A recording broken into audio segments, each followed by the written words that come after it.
in Sports. Aaron and I are really excited. It's been a great progression. We've grown a lot in the last 2.5, 3 months, and it's so cool to see that we're still continuing to make it happen. But before we start, Rising Coaches has been a huge benefit and a huge asset for us to create this platform and to continue to grow. Just a little quick more information about them. It's the largest coaching tree.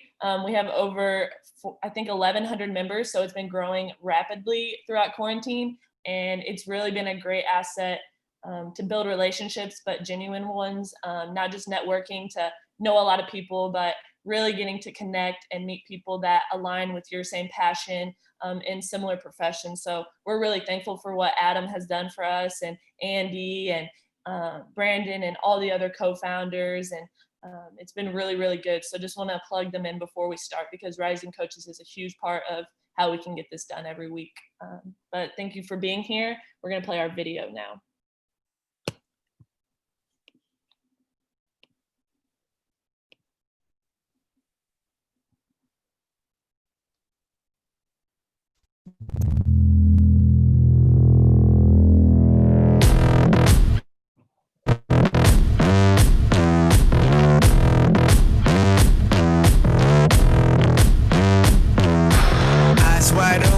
Darkness closing, just stay focused, I'm not folding. I'll upset you, cause I'm just too dangerous, I'm dangerous.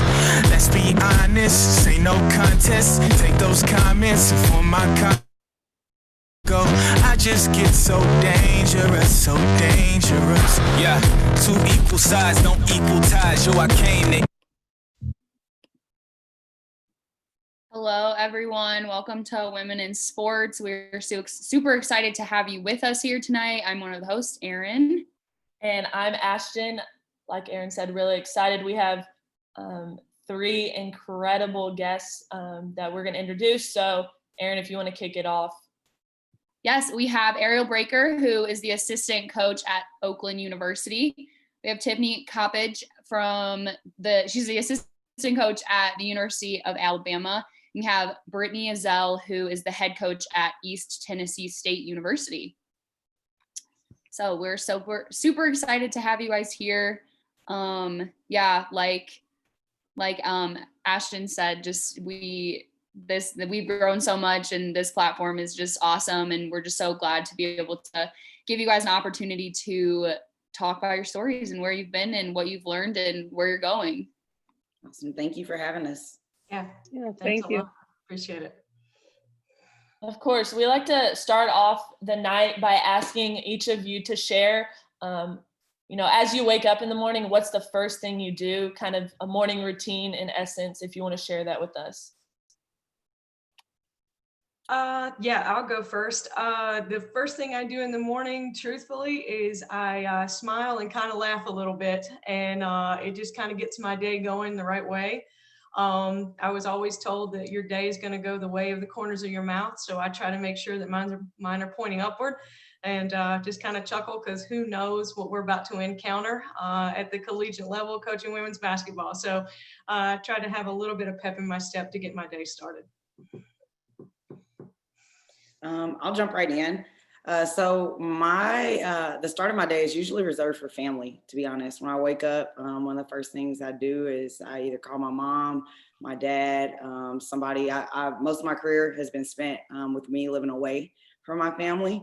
And as you know, as soon as you hit the doors, usually the phone starts ringing, you got to-do lists and text messages and everything. And so before it gets too crazy, I try to carve out a little bit of time so that I can start my day off with them. So that's usually how I start my day.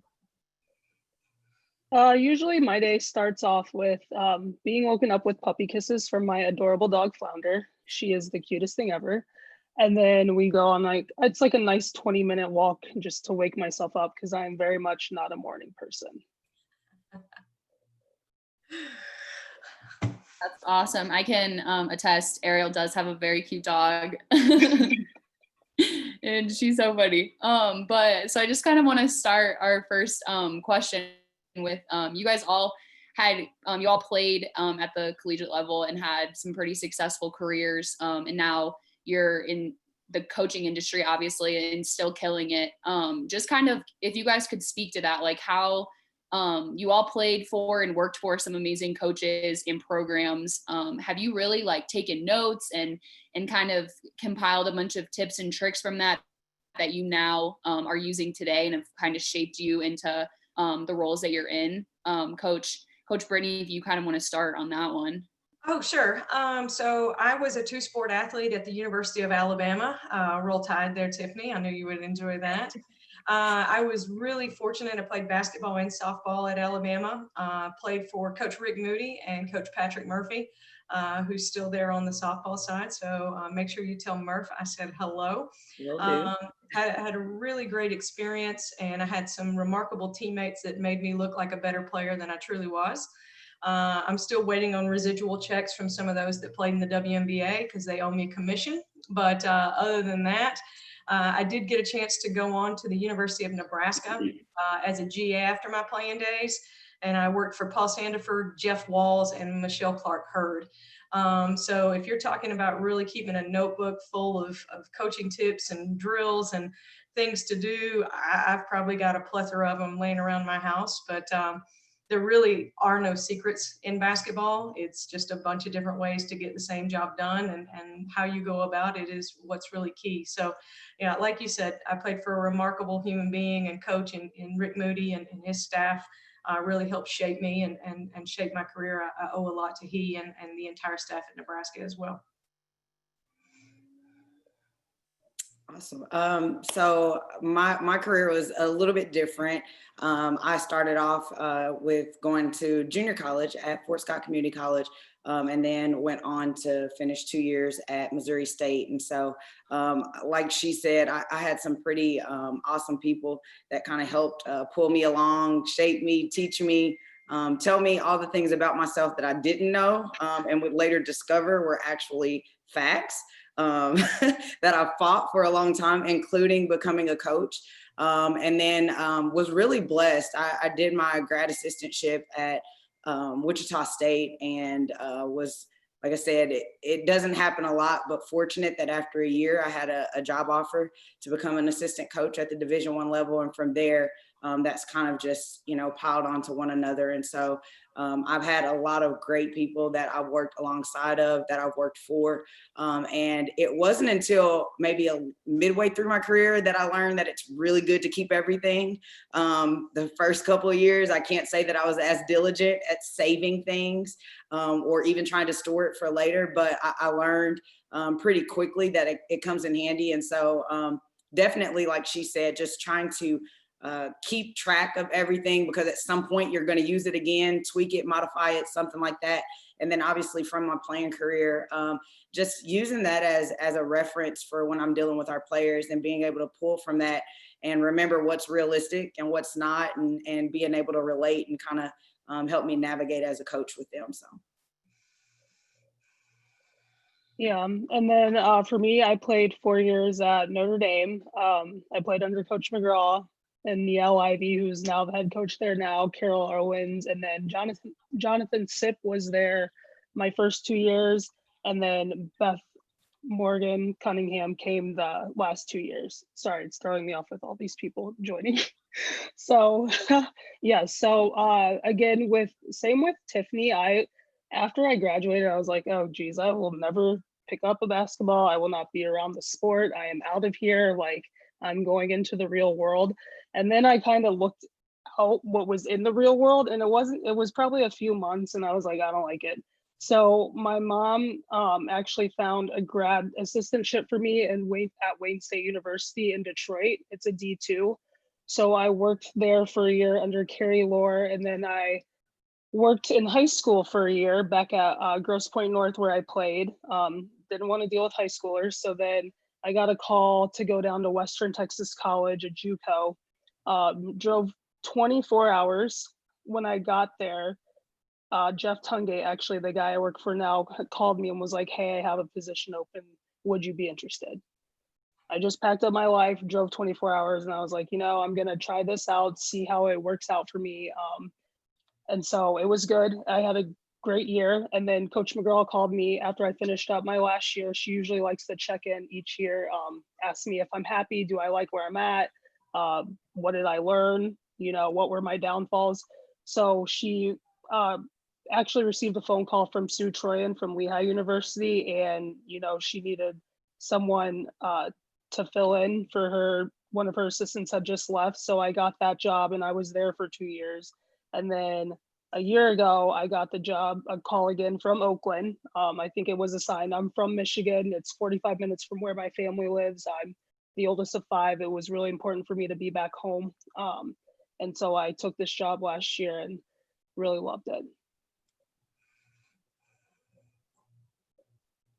Yeah, absolutely. I feel like that's like the coaching industry in a nutshell, of all the moving and the different things and keeping things that people give you, like scouting reports, everything. That's super, super awesome. But you guys also just kind of that transition from player to, the real world or coaching. Coach Tiffany kind of talked about, like, you didn't want to admit that you were going to end up being a coach and stuff like that. But what lessons did you learn during your playing careers that you now are able to really teach your athletes, or what are things that you wish you would have gotten taught during your playing careers that you really try to instill in your student athletes now? Coach Tiffany, if you want to start with that one. Sure. I think for me, more of the things that I would draw from are less of what I wish someone would have taught me or told me, and more of what I wish I would have listened to. What I'm finding is a lot of them actually did tell me, you have to work really hard. You have to be self-motivated. You need to get in the gym more. You've got to really own your craft. One day this is all going to go away and you're going to have to do everything yourself. And so it was all of those things where you just always think you have time, or that it's not really going to be as hard as they're saying it's going to be. And then it all hits you at once and you're like, oh, wow. Okay, they weren't lying, they're telling the truth. And so I think some of those things for me, like I said, are just the value of hard work. And I think I would say probably the biggest one for me, though, is just being self-motivated. You've got to go and do stuff on your own. You can't wait. If you want to be really good at whatever you're doing, you can't wait for somebody else to tell you what to do, or to do it well. You've got to figure that out yourself. And if you feel like what you're doing isn't good enough, then you've got to go back to the drawing board. You've got to figure something else out. And the ones that are really, really, really good, I feel like that's a common denominator. And they always just said, I wanted to be the best in whatever I was doing. And it didn't matter what it took.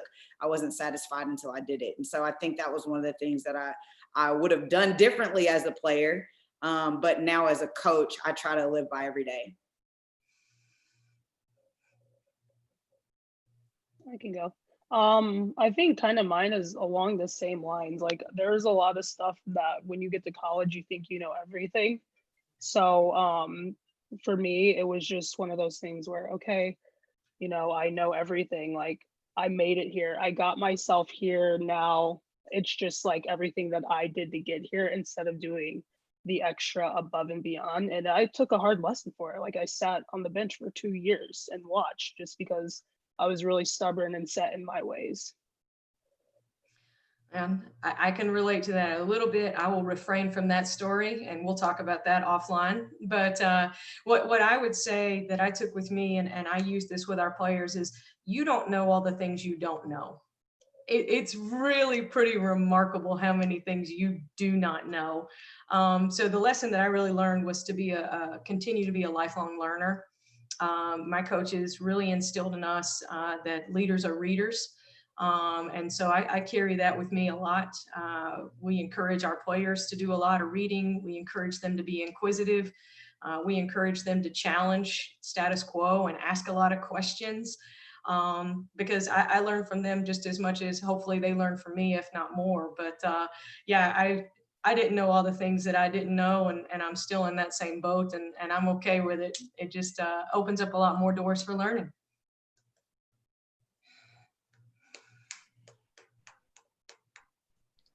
Great responses. Kind of adding on to more off-court, advice from all of you.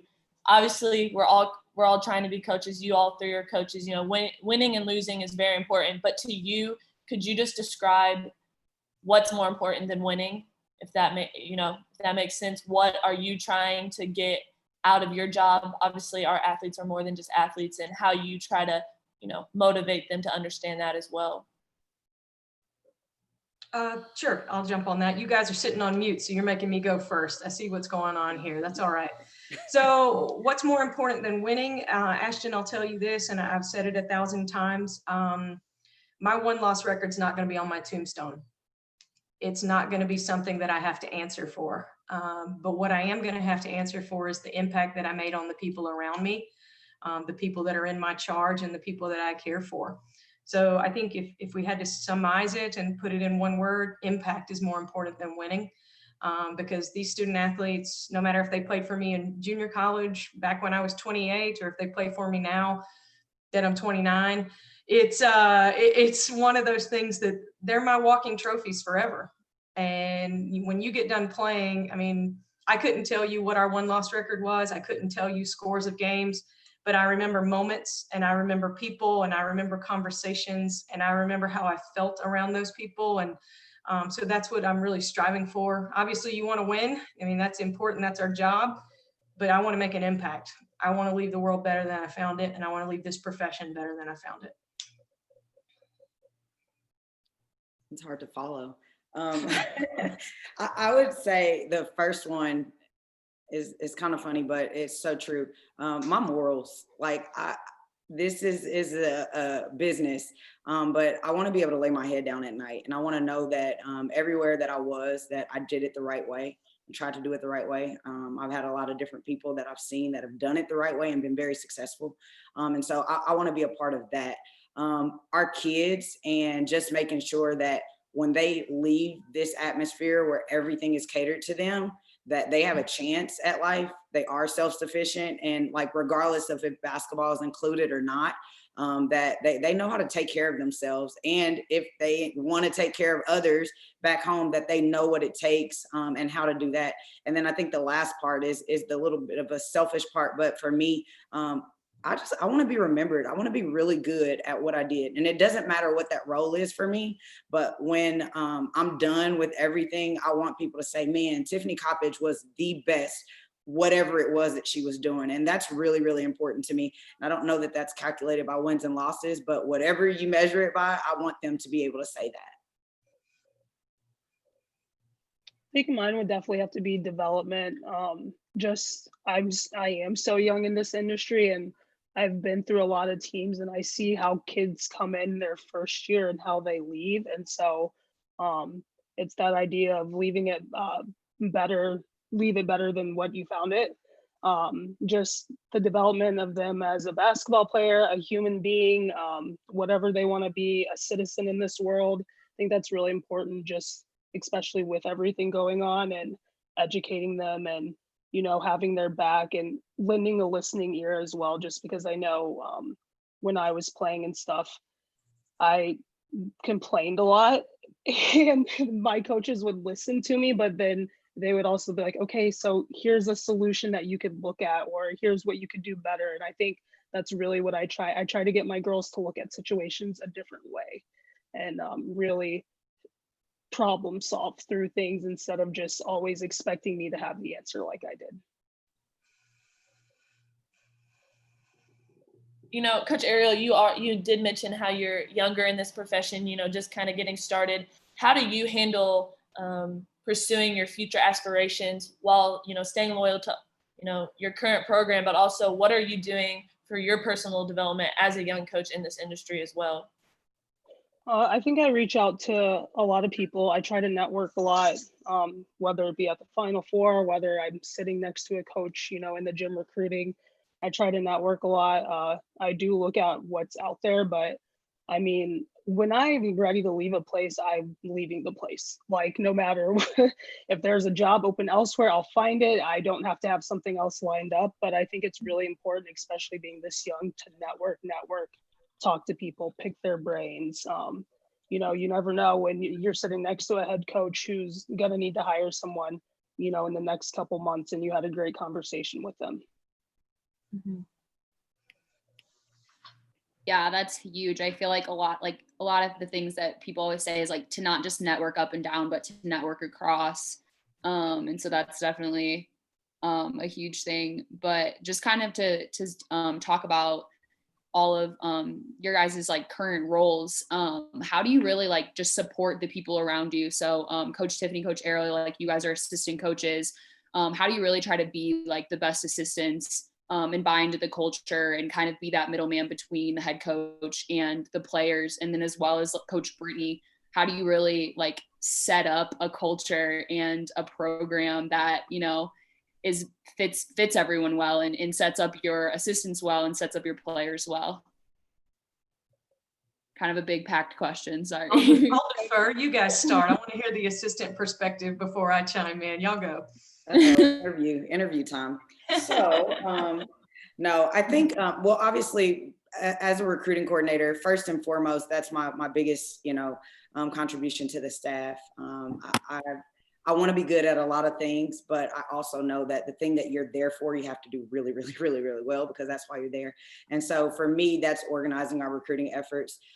In whatever way that looks like, I am just trying to help our team and our staff move the needle as we kind of, maneuver through the recruiting trail. And so that's through organization. That's through identifying new talent. Sometimes that's simply through connecting other people or whatever that might look like for our staff. It includes a lot of listening. I think a lot of people sometimes think that as a recruiting coordinator, it means that you delegate and you dictate everything. And sometimes it is that, but a lot of times it's not. Sometimes it is simply just listening at what your staff needs to be able to be really good as a unit. And so I think that's the first thing. And then the second thing really is, it doesn't change from the moment that I was a GA to now. It is making my head coach's life easier. And I'm not just saying that so Coach Brittany can smile, but it is true. When their stress is down, everybody's stress is down. When your head coach is stressing out, the house is on fire for everybody. Everybody is freaking out. And so I think it comes in the realm of whatever you need it to be. Sometimes that is an ear for my coach. Sometimes that is providing a solution to something that she's been racking her brain about all night. And sometimes it's just being there for our kids. So I think, like I said, I know I kind of loaded everything into that answer, but really it is, you're a utility man. You're doing everything that you can. In my position, I feel like I'm doing everything and anything that my staff needs that's going to help us win. I want to do anything that's going to help us win. I think with me too, it's a lot of the relationships. So obviously with recruiting and stuff, building those relationships with the kids before they come in, and then making it stronger whenever they're there, but just wearing all the different hats. Like I get called mom, I get called auntie, I get called sister, I'm, coach, I'm their counselor, I'm their psychologist. So just doing all those things and being able to manage them, just like Tiffany said, so no problems need to get put to our head coach. So if problems go to our head coach, that's when things are in trouble. But if there are things or issues that happen within the team, try to, get those fires out before they have to go to a bigger issue. And then I think on the, with that also just empathy and tough love. And I really emphasize empathy because it's not sympathy. If anyone who knows me would say I'm not a sympathetic person at all, it's not that, but I was in your shoes at one point in time. I know how hard it can be, but I'm also going to remind you that there are hundreds of other kids doing the same thing you're doing. So you're not doing anything different. So yes, we had a 6 a.m. workout and you have to go to class now and then. Yeah, you got to get shots up after class. I don't feel bad for you. I had to do the same thing. So just being able to be that voice for them too, whether they want to hear it or not. Yeah, so from the head coaching perspective, in terms of my staff, what do I expect? We have one rule, standard expectation of my staff is care about our kids. And that is going to show itself in a bunch of different ways through the relationships, as Ariel mentioned, through being an active listener, as Tiffany said, and being able to recognize a problem before it becomes a full-blown an emergency. I try to hire smart people and then let them work and get out of their way. Like I said, when we first started talking, there's no secrets in basketball. Everybody has been taught a little bit differently, and I want to hear the different opinions. I do not hire people that just tend to agree with me. If I wanted to hear the sound of my own voice, I'd sit in my house and just talk to myself. I want people who are going to challenge the things that I was brought to believe that work well. I want to hear different ideas. I want to hear their aspirations, because my job is to coach 3 different teams. I'm coaching our athletes, I'm coaching our coaching staff, and then our support staff, because everyone has different aspirations. I don't think anybody on this call, aspires to just sit and be an assistant coach. You all want to be 15 inches over and sit in that big chair and sweat more than any human being should really have to. I get that.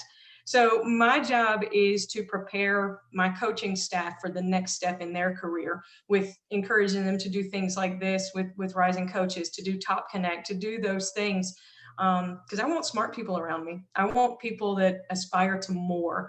I want enthusiastic people around me. And I want people to understand that if you work for me or work in my program, like I said earlier, I went to Alabama, so I have this Bear Bryant mentality. If something goes wrong, if you make a mistake, I will shoulder that. That is mine. All the losses belong to me. And I'm fine with that. I am broad-shouldered. I have lifted weights for years. I'm good. If we do something good, then we all did it. But if we did something great, then it is my job to be effusive in my praise for my staff, for my players, for my support staff. I don't need the pat on the back. I have to give that pat on the back. And so it's promoting, it's empowering, and it's letting people feel that they are valued and they are contributing in a way that most people in the general public wouldn't acknowledge. Wow, yeah, those were all great answers. Coach, I just have a follow-up about, you said like you like learners around you, and you like people that, want to ask questions and don't have, necessarily the same ideas and voices as you. You have a doctorate, which is so cool, and you completed it like 2018. So basically just kind of, if you could speak on that, like what made you want to do that? How are you able to now use like your global studies, like leadership doctorate in your current role? And how did you even balance, taking those classes and being a successful head coach, not just a coach, like very successful head coach? I think it goes back to another one of the mantras we use in our program. I do, just for clarity, I do have an EDD in global sport leadership from ETSU. I would encourage any of you that are at that level, look at it. Andy Farrell, I'm talking to you. But you need to look at this program. But, our philosophy and one of our main philosophies in our program is if they're going to be a woman, then they need to see a woman. And we have to continue to push the envelope for education for women. And what better way to set the example than for me to go ahead and say, hey, I've got my master's, what's next? What can I do to get a terminal degree? And it did take 2.5 years. I did 2 studies abroad while I was coaching, and it has been difficult. Shout out to my assistant coach, associate head coach, Keisha McClintock, who made me sit in study hall. So I appreciate that. She was reading over my shoulder while we were on bus trips, and she was knocking on my door when we're on road trips to make sure I was doing my homework. But when you get to be a head coach, you don't sleep a whole lot anyway. So I had some free time. So I thought, why not do a doctoral program? And it's been a great example for our kids. And it makes pushing our academic agenda much, much easier when I can say, hey, I attended ETSU. I got a doctorate while the season was going on. Don't tell me that intro to English is too tough right now. We can get through this, all right? But it's something that I enjoy. Like I said, I enjoy learning. I enjoy just being inquisitive about things. And it's a nice talking piece for our program, but it was a lot of sleepless nights, Aaron, so I'll own that. Major props to you, Coach. That's incredible. Coach Tiffany, you kind of alluded to this earlier about your JUCO experience before heading to Missouri State. We'd love to just hear more about that transition for you personally. Was that hard from, JUCO to a D1, and then also just more about the JUCO level and, how that affected you and where you are today? Yeah, awesome. So I'll kind of reverse it and I'll start with like what my experience was as a junior college player. I loved it. I'm gonna be honest. I actually had no clue what JUCO was when I was coming out of high school. I got a late start. I didn't play AAU or anything like that. I was blessed to have some people around me that knew that could be an avenue for me, and so they helped me direct myself that way. And the coach that I went to play for, man, she was like, when we say basketball mom, like her name would be there. She was really tough on me. She was not my friend, but it was kind of like this weird love-hate relationship. And I use hate very lightly. That's just the hate that players kind of say that they have for their coaches. Like, oh, you make me run. Oh, you tell me I have to go to study hall. So, but I loved everything about her. She was just tough as nails. And she never let me be mediocre. It didn't matter that I had a different path or a later start than everybody. I was a shooter. That's all I did. And I remember one game I missed a couple of shots and I stopped shooting. She benched me. And I was like, what are you like? Why? And she's like, well, if you're not going to shoot, then I'm not going to play you. Like, what's the point? And in that moment, like I appreciated her so much because, you know, that did a lot for me, not just for that moment, but for honestly years down the road. That mindset alone has helped me so much. And so the JUCO experience for me, I loved my teammates. I was in the middle of nowhere. Fort Scott, Kansas, there was like one stoplight to get through the town. And so I didn't know it, but it was preparing me for a lot of the places that I would live as an adult and coach in and be okay with it because they were much bigger than that. I think really it was just competitive. It was in the Jayhawk. And that's one of the best leagues out there. And so just on a lot of different levels, it was preparing me in ways that I didn't know that it would. Now, what I can say is kind of wrapping back to the transition that honestly, if I'm being really, really transparent, that was not golden for me. I struggled. I was one of those people that struggled with that. I wasn't a player that thought I was going to go to the WNBA. Basketball was a tool. It was an avenue for me to get to where I wanted to go in my professional life. And because of that, when we talk about the things about being a self-starter and getting on the court, you know, once you go Division I, everybody is good. And so talent alone isn't enough. And if you don't get in the gym, then it really doesn't matter. And I didn't learn that lesson until too late. I was a captain because I was just a natural leader. And it's really hard to be that when you're not on your business as a basketball player. And it's really hard to do that, especially when you're in a transitioning program. My head coach, it was her first Division I head coaching job. That was hard, you know, and people talk about that, what that's like for a coach, but not often do they talk about what you're signing up for as a player. And that's not a knock by any means, but it did not help that I just wasn't really prepared myself to go through that transition and be able to take care of myself as a player, but then also lead a team that I was new to.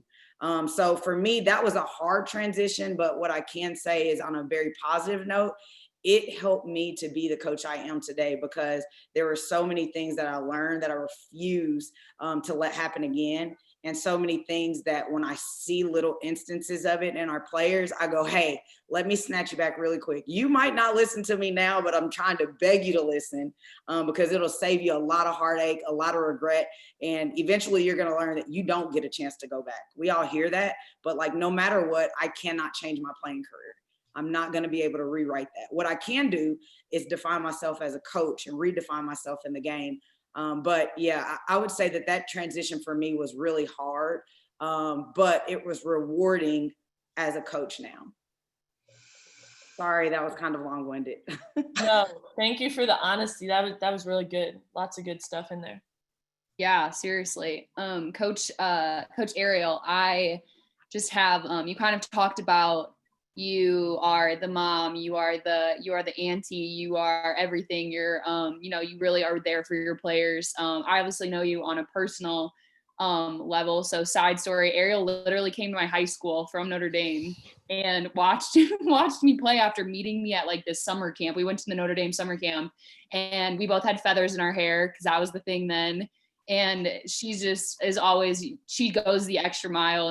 And so that's been really cool to just kind of be able to sit back and watch her now kind of step out into her coaching career after watching her play and be a fan like that. But just kind of to speak, like, you played at Notre Dame, you played under these phenomenal people. Muffet McGraw, she owns it. Like, she, speaks to everything about, equality and women and, all of those things. I know that's something that you're passionate about, but just kind of how have you been able to, support your players during this time, support, the other people around you, just with, the social injustices happening and COVID in general. What are kind of some ways that you've been able to kind of channel that and even like go to those coaches for advice about handling situations? Yeah, I think Coach McGraw obviously is a really good person to mirror off of things going on, but that was one of her big things when I was a player is like, if there's something going on that you don't like or you don't agree with, then you have to figure out a way to change it. And so right now it's really interesting with my girls. I'm trying to empower them and things like that. And you don't think about it, I guess, being at this age, but, over half of them weren't registered to vote. So now we're registering them to vote so that they can make a difference in that aspect. And then Coach Tungate has done a really good job of just setting up meetings with the city of Rochester Hills, Auburn Hills, trying to get together so we can have those tough conversations with people in the city. And so our girls know that they're protected by them as well. And then on top of that, I know we're going to try to do like a game, fingers crossed that happens this year, with money and stuff going to, one of those organizations where they're raising awareness about the social injustice and things like that. And I think our girls, a lot of them are uncomfortable talking about it in a group setting. And I think that's where they need to do it the most. So I always try to encourage that if there's ever any meeting, Zoom meeting that we have, and you get those text messages or FaceTimes right away. I haven't even logged off the meeting right away. Well, I didn't like that she said this. Okay, well, talk about it. Like, I don't know, why are you calling me? I can't fix what she said. So really getting them to grow up, I guess, in a sense, and, be able to respectively argue or disagree, not argue, but disagree with a teammate. And it's not going to affect how they play on the court together. It's not going to affect them as teammates in the locker room. So really, without all the drama, just being able to have those tough conversations. Yeah, definitely. Coach Tiffany and Coach Brittany, if you guys kind of want to add to that, kind of what you are doing with your own teams, if you've been able to have those conversations, and obviously with COVID and everything going on, what are some things that you guys have been able to do? Well, there's so many things going on right now. It's like they're overloaded with information. So the first thing that we've tried to do as a staff is listen with the intent to understand rather than just to respond. I want to understand where they're coming from. They're all from so different backgrounds, and they've been brought up differently. So we have to understand where each person is coming from before we can help them get to where ever it is they want to go. So that's my first job, is to listen. My next job is to be an ally, not just an anti-racist, when it comes to the social justice platform, and to be able to provide our student athletes with an outlet to express themselves and to do the things that they want to do in their team. It's my program, but it's their team, and I have to support that. So we talk a lot about that. Actually, last night, East Tennessee State University had brought in a speaker, Jen Fry. If you guys have not heard Jen Fry, go to her website, jenfrytalks.com. Remarkable conversation, and it's really eye-opening, especially for someone like me, a white female. I don't have the same experiences as some of my players or my staff, but I do have a really diverse staff, which I think helps, and I think having that is always a bonus. But I think there's a lot of platforms, social justice needs to be at the front of everybody's mind, but we've got to continue to push the agenda for getting women into roles of administrators, more female coaches, equaling the pay scale for women and men doing the exact same job. There's a lot of things that we can put in front of our student athletes. So our job, first and foremost, is to listen, find out what's at the front of their thought pattern, and then help them address it as best we can. But most importantly, we have to be vulnerable enough to say, I don't know, and let me help you find an answer. And sometimes that's deferring to people that know better than I do, and just allow me to continue to learn. So that's what we're doing at ETSU. Awesome. I think all of that's great. Obviously, being a Black female, this is a really, really important time, especially for me. And it's an opportunity, I think, for me to first be an example, I think, for our girls. That's one of the big things that I've been carrying a lot over this time is I've been trying to educate myself more, because there's a lot of things that even as a Black female, I was never taught. Things that I've had to educate myself on so that I can try to help them through it. Being an example on how to deal with a lot of the things that are going on around us, because I know they're watching. We're a little bit older and a little bit more mature and have lived through some things and witnessed some things that perhaps they haven't. This generation is very different. A lot of things happen on social media. A lot of things we knew about, we heard about from our parents, but they're witnessing it. And they can see it for themselves without understanding exactly what they're looking at. And so I think for us, there's been a lot of conversation. The biggest thing, and I give a lot of praise to our administration and to my head coach. She's been phenomenal at just creating a platform for our girls to come with a couple of different agendas that they can have. The first is to be heard. We wanted to know how they were feeling. We wanted to make sure that they had a space for that, because we've all been there, I'm sure, at one point where people say they want to hear, but you know that they really don't. And so basically trying to create that space for them, even when they don't have anything to say, because we know that on the third or fourth time, they'll know it's for real. And maybe they will speak up, and even if it's just one person. So that's been big for us. Education has been big for us. We did take them to register to vote. I think that's awesome, because it's an agenda that needs to be pushed. And then the other part is action. We've been trying to really teach them, okay, now that you've identified how you feel, now that you've identified where a problem is, what are we going to do about it? All of those problems have been identified a million times before. The difference is now you have a chance to do something, because everybody is listening. Everyone is afraid to not listen, to not act. So don't miss the opportunity. And I think that's really hard because, I remember when I was that age and I didn't care. I could go in the gym, or I could watch TV or hang with my friends, out of sight, out of mind. It was important for like 2 minutes. But now that they have something that they can escape to, that's easy, you don't want to think about it. However, this opportunity won't be there forever. And so I think that's the hard part, is we've been trying to find the balance and getting them to keep everything relevant and keep it as a conversation while not trying to force them into anything that they don't want to do. And so I think it's been really complicated. We're figuring it out on the fly, but for me personally, it's really made my heart smile, just to see just some of the things that our girls have taken under their own wings and made important, or the questions that they ask. So I know that their minds are turning. So yeah, it's really just listening to a lot of people and trying to figure out whose idea we can steal next, to try to help change things.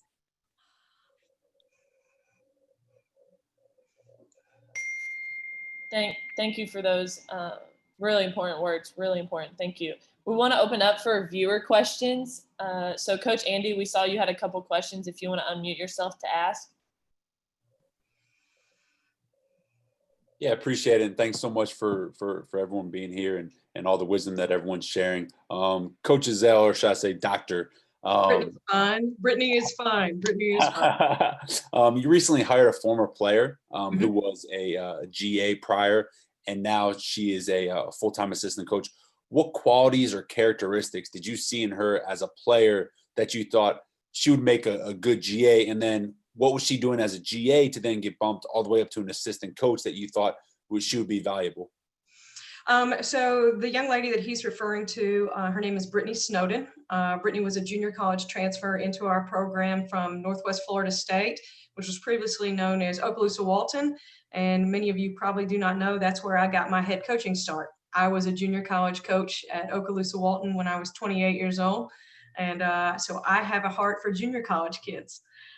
We brought Brittany into the program, and I'll say this about her, and I've said it in front of her, I'll say it for the rest of my life.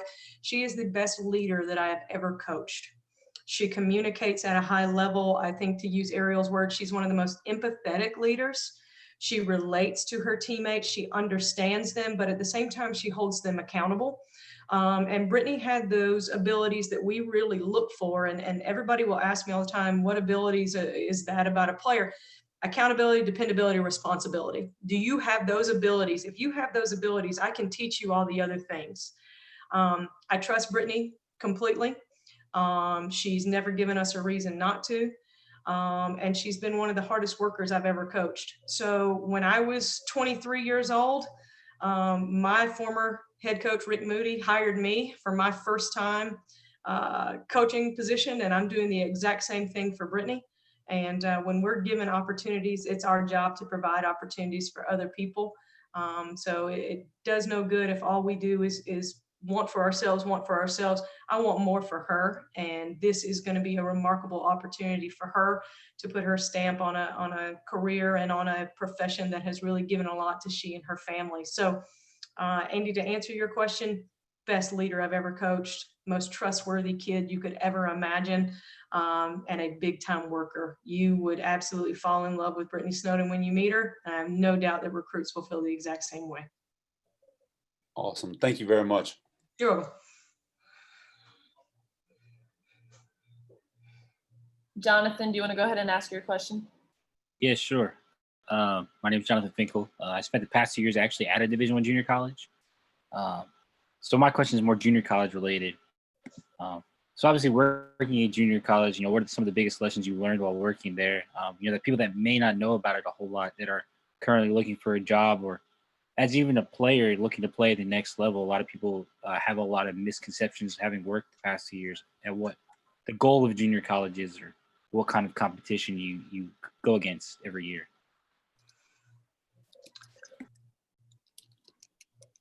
Either way. On me again. I see what you're doing. Y'all are setting me up here to answer all these questions. I was ready. Y'all go. I'll clean it up. Y'all go. I got it. I'll clean it up. Y'all go ahead. Y'all go first. I'll go first because I'm sure that she can come through and just, hammer it, because I know I'm going to miss stuff. But I think as a player first, I would say, don't think of it as the stepchild. It's not. People go to junior college for a lot of different reasons. Everybody is not there because they don't make the grades. Everybody is not there because they're not good enough. You're going to play against some of the best talent in the nation, and you're going to have teammates that are going to go on to be doctors and lawyers. Like, everybody takes a different path. And so I think that you just have to understand what you're there for and make sure you get what you came to get out of 2 years. Go and work your butt off if you're a player, and do all the things. Basically, don't waste 2 years, because you're only going to have 2 left whenever you get to where you get. And so you need to make sure that you're ahead of the freshmen and the sophomores that you're going to go somewhere else and be with. Working there, I did not work there, but what I can say in hindsight is understand it's going to be a grind. When you're signing up for JUCO, you might, you're not going to have the luxury buses and the meals. As a player, our post-game meal is McDonald's, and we had a limit. Okay, so you may get a Coke if you're lucky, and you might share some fries. We had 14 and 15-hour bus rides where you're packed up, all your bags are in 2 rows, and everybody is laying across each other. Definitely a health hazard. So I hope I'm not getting anybody in trouble here. And you're lucky if you got a radio sometimes. You know what I mean? Sometimes it is entertaining yourself. And it's hard. You're in the middle of nowhere a lot of times because there's not a lot of distractions. Sometimes it's not like that. But I would say that, again, as a coach, understand what you're going there for.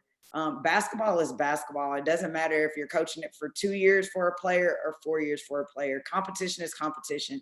If you're trying to get better, if you want to get your foot in the door, it's a great opportunity. Players are trying to go on somewhere else to play, which means that other coaches that are where you're trying to go are going to come in your gym. They're going to want to talk to you. They're going to want your players. That's an opportunity. If you're really good at what you do at the junior college level, I promise you someone at a 4-year is they're going to want to poach you. So you just have to maximize it. And I would say if you have an opportunity to get your foot in the door going JUCO, go. Do not look at it as the second best or anything, because it's a way to get in, and people ultimately want experience. They want to know that you know how to coach basketball, you know the grind, and if you can grind at a JUCO, you can grind just about anywhere. So that's what I would say to player and coach. As a coach, I would say more of like the resources. So obviously I went from playing at Notre Dame, and then I go there and it's like I'm handwriting scouting reports. There is no program to write them and stuff like that. And the film to get it, it's, you know, you're watching on Synergy, you're trying to get, you know, the rosters, and with the NJCAA, not everything's always up to date. So then you're going from there. So, you know, just finding those different ways to get in. So I was friends with some of the other coaches in JUCO simply because I was like, okay, hey, I need your roster. So can you send that to me? And just finding a way, like I said, maximize your resources. And then for me, I think one of the harder things was definitely, I lived in the middle of nowhere. So I lived in Snyder, Texas, and I had to live in the dorms with the players. So they were constantly knocking on my door. Like, it was just one of those things where I was like, oh, no, I don't like this. Like, I don't know how this is going to be everywhere. And for me also, I'm a huge Starbucks drinker, and the nearest Starbucks was an hour and a half away. So, you know, when I looked at those things, like, it's not their first world problems. Obviously, it's not a real struggle, but JUCO, it opened my eyes to a lot different things and how I explain things as a coach as well. So, you know, I came into the first practice with my post players. I was like, all right, slip the screen. And they weren't doing it at all. And I was like, slip the screen. And so I was like, okay, who doesn't know what slip the screen means? And so, you know, going over that in depth, demonstrating it, showing them, and then doing it with them. So finding those different ways of coaching them, really trying to break things down for them. Yeah, I can piggyback on that from coaching junior college. I did not live in the middle of nowhere. I lived in Destin, Florida. Someone had to do it, so I apologize. That was me. I did it. The thing that I learned there really is to try to enhance my attitude of gratitude, to really be grateful for the things that I had and the opportunities that I had, and even be grateful for the things that I didn't, because it made me struggle a little bit. And you learn more about yourself through a struggle than you do through success. When I was coaching junior college, I was coaching the team. I was teaching 2 classes, and I was bartending 5 nights a week, just to make a little bit of money to live in Destin, Florida. So my players were on curfew 5 nights a week. They couldn't figure that out. It's because I was bartending, and I didn't want them rolling up in there and ordering a daiquiri. So that's pretty much how that went. The other big lesson that I learned, and Ariel touched on it a little bit, you have to assume that they know nothing. And you assume that at every level. And you really find out about yourself as a teacher when you drop down to some of those levels, not because the basketball is any different, because they come to junior college for one of 3 reasons. There's an academic deficiency. There's either a basketball lack of exposure or a lack of skill. Maybe they're a little undersized, or there's some sort of social problem. If they've got one of those problems, I usually took them. If they had 2, we treaded lightly. And if they had the Holy Trinity, then we ran fast and ran far. We did not get near those kids. But so it was really one of those things where you had to figure out how to relate to a bunch of different kids very quickly. I think it helps you build relationships and to really be invested in somebody, because those kids at the junior college level, they need you. And they need you to be all about them and for them. And you have to be okay as a junior college coach, knowing they're using you and you're welcoming it. That's all you want. Use me up. Use every bit of resource, every bit of knowledge, every bit that I can give you, use me up. So to the athletes who want to go junior college, 80% of my kids at Okaloosa Walton were qualifiers. I'll tell you a true story real fast. I had a kid at the local high school. Her name was Andrea Kelly. When I got to Okaloosa Walton, she was verbally committed to go to Alabama State. And this kid was just a phenomenal shooter. So I went and begged and pleaded and told her, I said, if you come play for me, and I can't do better than Alabama State for you, I will pay for you to go to Alabama State out of my own pocket. 2 years later, she signed at LSU as the number 5 shooting guard in the country. I thought I did a good thing. The Alabama State coaches still hate me, but I did my job, and she used me up, and she actually was a GA for me here at ETSU. And so, yeah, had a professional career in Korea. So I would say JUCO did just fine for her. Her roommate was actually pre-med, went on and played at Campbell. And Jamie now is at OBGYN in Charlotte, North Carolina. JUCO can set you up for some really, really cool things. Wow, that's awesome. Stephanie, if you want to go ahead and unmute yourself, you can ask your question. Hi, thank you guys for sharing your amazing stories and feedback. I'm going into my name is Stephanie. I'm going into my second year as a graduate assistant at Seattle University. I guess I just want advice in regards to can I continue to just grow in my career as a coach, and just what should I be doing this year to prepare myself for all these jobs that I will be applying for next year and attending the Final Four and everything. So it's just a lot of just kind of, stress. I'm just like, oh my God, things are moving fast, especially with everything going on. Sure. You guys want that? There you go. I said I'll go Ariel, first. you want to take it first? Awesome. I'll step up. Here we go. No, I think for me, the biggest thing is network. And just knowing that you're going to apply for maybe 10 to 15 jobs and you're not going to get any of them in the first round. Like, you can't be discouraged. You got to keep pushing through. And I think for me, I not only did networking help, but after I didn't get I made it to the last interview or the second interview, after I didn't get them, just reaching out to those coaches and being like, hey, what could I have done better? I really want to be in this industry. You, like Tiffany has said, you have to be a self-motivator, like self-starter. You really got to go out and grind. It is a big grind, but with so many opportunities going on right now, and with the way the world is, there are some people looking to step away from it. So it's almost the perfect time to get in. Thank you. I would say a quick story. So I don't know if people would still recommend to do this or not, but it worked for me. And it was something crazy that I heard while I was at in the So You Want to Be a Coach program. And I was going into my GA, and someone said about reaching out. And so I had this weird idea that I would email coaches that were around the region that I wanted to go to. And all I would do is send them emails randomly all throughout the season and say, great win, coach. Hey, I saw you got this team down here. Good job. And I didn't ask for anything. I didn't care if they emailed me back. All I wanted them to do was see my name pop up and know that I was paying attention to their program. The craziest thing is my first job offer came from someone reaching out to me on Facebook. The most weird and bizarre. And I got a job offer as a Division I assistant coach after 1 year of being a GA. So when people tell you those crazy stories, do it. He was looking for somebody that was young and motivated and hungry. And my constant emails let him know that, one, I wanted to be in the region, and two, that I was going to do whatever it took. And I was okay with that. And so that for me worked. Might not work for you. I don't know. It's really out there. But I'm almost 10 years in the game now and grateful that I did that. The second thing that I would say is one, you got the playbook earlier. She just told you why she hired somebody. So definitely go back and watch what she said. But be really, really good at whatever your role is so that you can do that in your sleep and ask for more responsibility. The best thing that I did as a GA was get to touch everything so that when I did get that offer, I felt confident that there was nothing that they were going to throw my way that I hadn't done or I wasn't prepared for.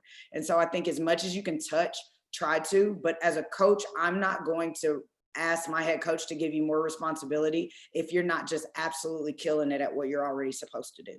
So first, get to where you can do that in your sleep, and then go and touch every other thing that you possibly can so that when the opportunity comes, you're ready.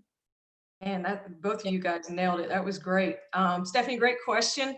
I'm a little bit different. I have never applied for a job in my entire career. I'm one of those people, and I truly believe it, that if you excel at whatever job you're at, people will find you. It's the same thing we tell recruits. The big time will find you wherever you are, and then wherever you are, make it the big time. So that would be my encouragement to you. The other thing that I would say, just to piggyback on what Tiffany said, her point was great. Be a work taker, not a work maker.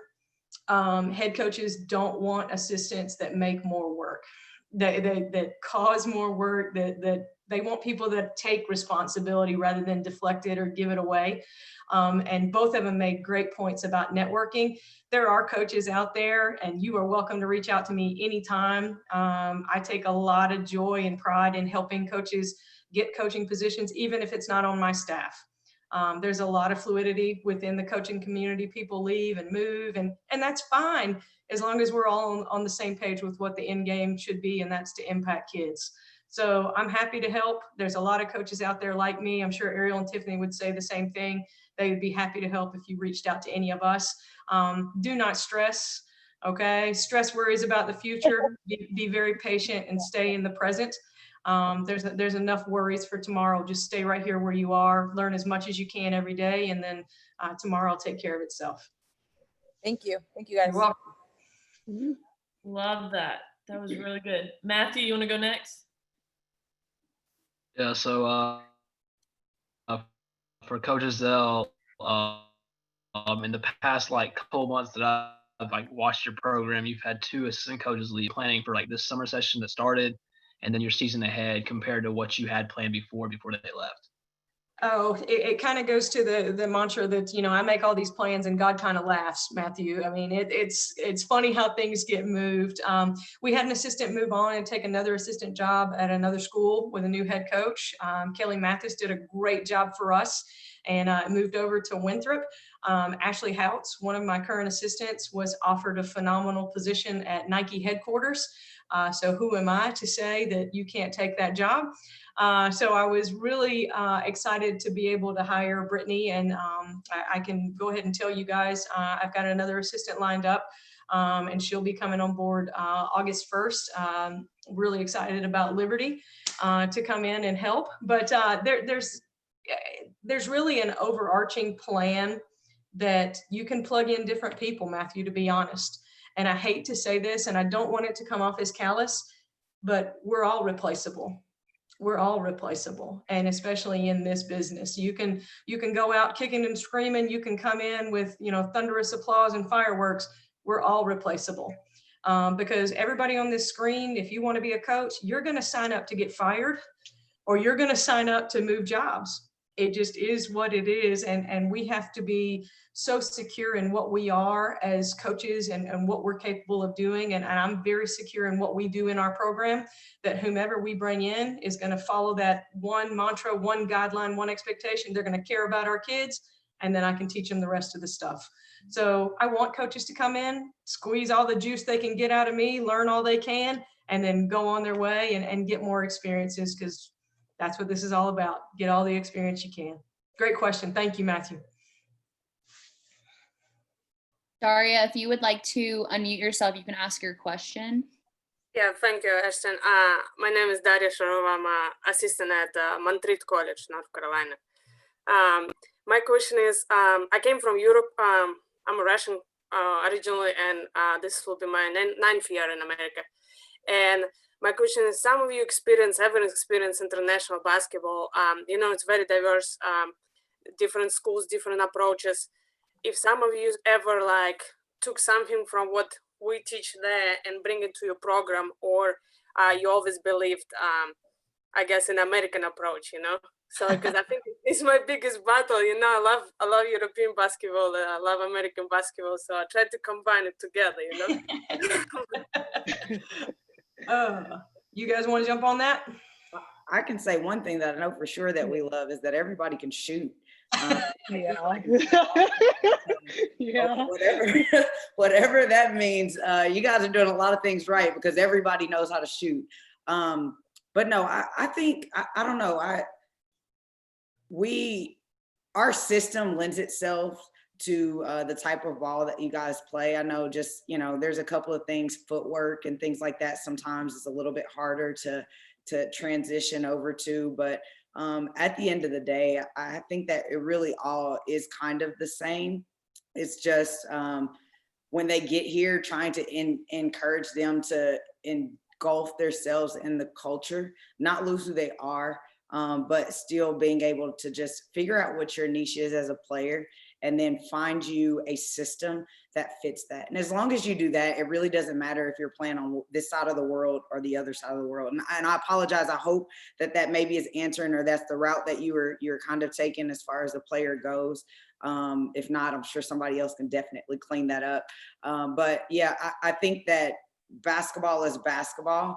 And so aside from just the little things, like I said, footwork and different rules and FIBA and things like that, really is just finding the right system to either coach in or bring those players in that will allow their game to really be itself, because I don't think you want to change too much of who they are, or they could lose it. Speaking from experience with me, Coach, you're right across the mountain from me. So if you ever want to come over to Johnson City, I'm happy to welcome you guys. I think we play you guys this year. So come after the game. Okay, so come after the game. What I will say is from my experience, you know, basketball and soccer are truly the most global sports. They're universal, and the game pretty much remains the same. What I appreciate the most about the European model is the way that it's taught from a fundamental level at a very early age through the club levels, working up to the professional levels. I really wish the United States would take a little bit more of that same approach when it came to almost like minor league up to the majors, up to the pros. I really wish we had that same system. I do appreciate the fundamental soundness. I appreciate the finesse. Unfortunately, in the United States, the game has become a lot more physical than it was ever intended to be by Dr. Naismith at Kansas. It was intended to be a non-contact sport, and it has turned into rugby/football/hockey at times. So I appreciate the pureness of the European game, and I would love to continue to implement European practices, and would love to pick your brain about some things that you think would actually help my program. I would love to hear that. So yeah, we can definitely connect after this call, because that is a welcome and refreshing change from what we're used to. We're in the South, so everybody plays American football. So we're just used to running into each other and falling down and then getting up and doing it again. So yeah, I would love to hear your thoughts on it. I think same with Brittany. I love the fundamentals. That's a big thing for me. But I also love that I can get an email from a girl who's 6'6", and her highlights are all of her shooting the 3 ball. I'm like, okay. Like, I'll take you know what? I'll teach you how to post up. I'm not worried about that. You can shoot, you can score. I'll figure out the rest. So I can appreciate that. Definitely great questions, everybody. Just to kind of be respectful of our guest time and everyone else's time, we just want to wrap it up. We always do kind of our points of pride here. So it's just kind of one thing you guys really take with you every day, whether it was the best day or like the worst possible day ever. But what is like that one thing that you have to really keep you encouraged in going into the next day to do your job super well? I think with me, I think the motivating factor for me is when my mom told me after every game, yeah, you had a great game, but there's always someone out there that's better than you. So each day I kind of go into it, okay, even if it was a really, really good day, I'm like, I'm going to be better tomorrow. So just always looking forward to the next and trying to be better than I was the day before. I think for me, like I said, I alluded to it earlier, I just want to be really, really good at everything that I do. And so that is a driving factor for me. If it's a bad day, I know I got to be better. If it's a good day, I still want to be better. And so I think carrying that with me every day is just, it's all the lessons that I learned and that we talked about earlier, wrapped up into one. And they just kind of serve as a chaser for me. It keeps me pushing for whatever is down the road, and that could change for me. I don't know, but whatever it is, I just want to be really, really good at it. I think my point of pride is I try real hard not to have a bad day. I might have a bad moment, but I try real hard not to have a bad day because I have to be the model for everything. For the fans, for the assistants, for the coach, for the student athletes, for the support staff. I'm not allowed to have a bad day, nor am I allowed to have a day off. I might take one and sit by the pool, but I've still got my phone. But I'm going to have a couple bad moments, but I work really hard to make sure that no one in my program truly has a bad day, because the worst day coaching is still better than, the best day doing some other jobs that are out there. And we're really, really fortunate to be given an opportunity to make a living coaching a child's game. So that's what I try to keep in perspective. Mic drop. Great responses. Thank you guys so much, all three of you, for taking time to be with us tonight. It was very beneficial. I really enjoyed it. I know Aaron did. We've been texting back and forth, making sure we're asking the right questions. But thank you to our viewers also for tuning in for another week, but also being very intentional with your questions and your listening. Coaches, if you don't mind, whatever contact information, I see you guys doing it now, that you feel comfortable with, feel free to drop it in the chat. But we just want to express how grateful we are that you took some time to be with us tonight. And thanks for having us for on. having us. Thank you. Ariel, Tiffany, great job. Y'all killed it. Listen, You killed it. you No, definitely hey, get the you guys award are on for my great list. Mantras and one-liners. You're on my list, okay? I have a list of assistants and I wrote down 90% of the stuff you said, all right? So and don't think I won't call your coaches and tell them what you said, all right? So I dig that about you. Ashton, thank you so much. Aaron, thank you so much. Call on me if I can ever be of service. This was awesome. Thank you. Thank you. Yes, Yes, this was thank awesome. you. We will take you up on that. Please, please.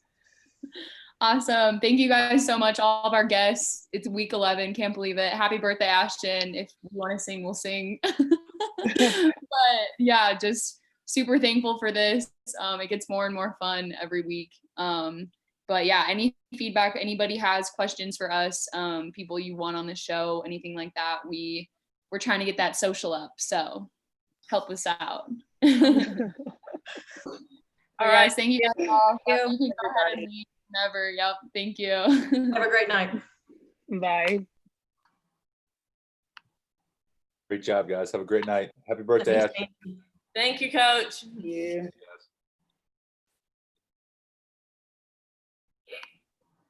We're still live on YouTube, Adam.